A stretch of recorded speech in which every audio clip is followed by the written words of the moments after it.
1849. Le monde n'en veut plus. Les vieilles tyrannies croulent à la voix du canon. Les trônes et les rois passent aux gémonies, comme les dieux qu'à Rome appelaient ces génies, lorsque le Christ chassa ces dieux du Panthéon. Le monde n'en veut plus. Leur culte doit s'éteindre. Ce culte est une impiété. Fléchit-on le genou? Peut-on pas les recraindre? Quand le courroux du monde, à cette heure, ose atteindre les despotes fuyant devant la liberté. Le monde n'en veut plus.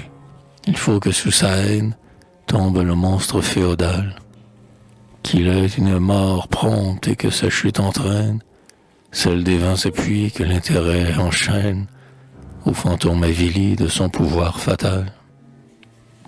Qui n'a pas entendu cette clameur immense, ce cri venu des bords lointains, le cri des nations qui regardaient la France, digne, portait la main où gisait sa souffrance. Qui n'a pas envié la France et ses destins?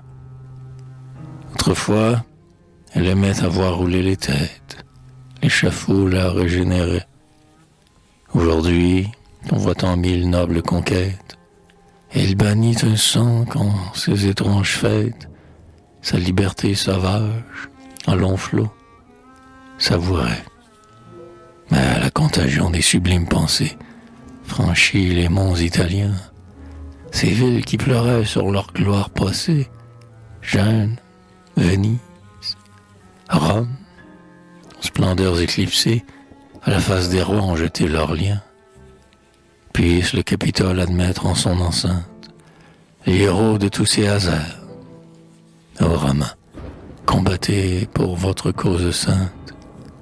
Nouveaux triomphateurs, on doit fouler sans crainte la terre généreuse où marchaient vos Césars.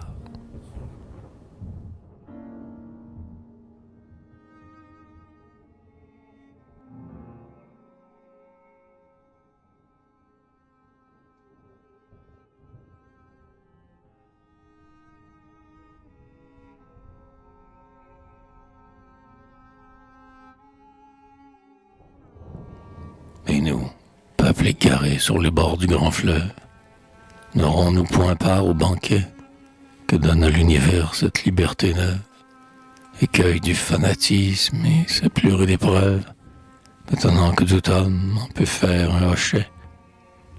Frères, réveillons-nous. L'heure vient, le temps presse. Malheur au stupide ouvrier qui se laisse emporter par sa lâche mollesse, qui jette à d'autres bras un travail qui le blesse, qui détourne le front pour se faire oublier. Malheur à ces enfants d'une même patrie, qui ne cherchent qu'à l'avilir, qui font du Christ sauveur, par une trame impie, le complice odieux de leur idolâtrie. L'heure vient, tous ceux-là devront aussi pâlir. Il nous faudra lutter de ces luttes sanglantes, où l'esprit mord les passions, causer des désespoirs et des douleurs navrantes, et vaincre en dévoilant les colères ardentes du tribunal futur des générations. Travaillons, voyez des œuvres du courage, soyons forts par la volonté, élevons l'édifice avant les jours d'orage. Qu'il soit beau, qu'il soit grand comme notre esclavage, et digne des autels que veut la liberté.